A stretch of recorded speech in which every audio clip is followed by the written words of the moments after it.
May history ako mga idol about dito, no. So ganito ang history.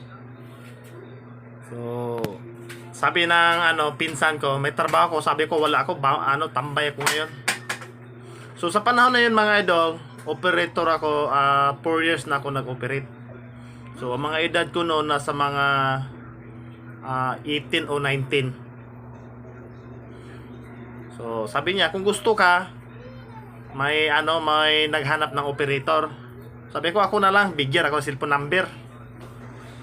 Pagkatapos noon, tawagan ko. Sabi niya, okay, bukas kita tayo sa sa Dam Road. Punta ka sa opisina. Pero ito malit na kampanya lang to mga idol. Lang, may 10 siyang trailer, tanker. Tapos may 3 bako lang siya. So pagdating doon, tawagan ko na siya.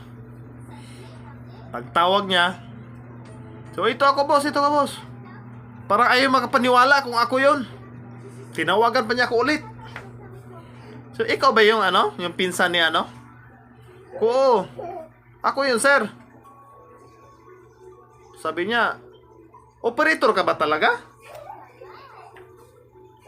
Sabi ko, oo naman, operator talaga ako. Tanungin mo yung pinsan ko. Ilang taon ka na naging operator? Mga 4. So, habang kami naglakad, nakasunod ako sa kanya, tingin-tingin siya sa akin, nakaganon-ganon siya lagi, Ganon. Sabi sa akin, baka hindi mo kaya iakyat yung bako doon sa, sa bundok, sa quarry? Bakit, sir? Baka yung unit mo walang lakas. Sabi niya, katawa siya, lakas ang unit ko. Yung operator lang yung, yung taga-Indonesia, hindi talaga marunong. Hindi niya talaga maakyat doon sa, sa quarry. Kung naakyat na ba yung quarry niya po o first time pa inaakyat yun, boss? Sabi niya, yung una kong operator, dali lang man akyatin. Pero nahuli kasi yon, kaya na-deport, kaya naghanap ako ng operator. So ngayon, ang napalit, hindi marunong umakyat doon. So paano kami magtrabaho kung di siya makaakyat doon? Kaya pinaalis ko, kaya naghanap daw siya. Kung talagang kaya ko ba daw. Try lang muna natin, hindi ko masabi. Pagdating namin doon, hirap tong unit mo, boss. Dami na palang leaking to. EX200 yung lande. Panahon na 2004 pa ata yon. Pagkatapos inakyat ko doon, dandahan ako. Paghata ko mga idol,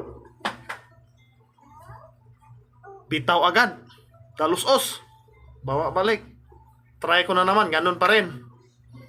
Diniskartian ko na. Dinaskartian ko mga idol.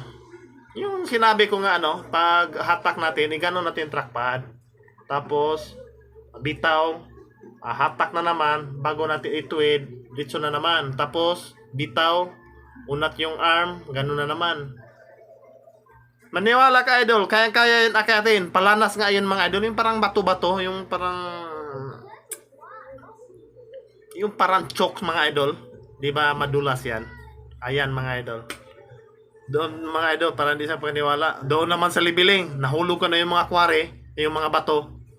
Libiling na naman. Parang wala siyang tiwala pa rin kung ma-label ko pa. Pero totoo yan mga idol. Pero kaya ko naman na-label dahil nung hiliper kasi pa ako idol, araw-araw ako tinuruan ng operator ko, mga ganyan mga diskarte. Mabait kasi yung operator ko dati, di ko talaga makalimutan yung si Tito Tuanda.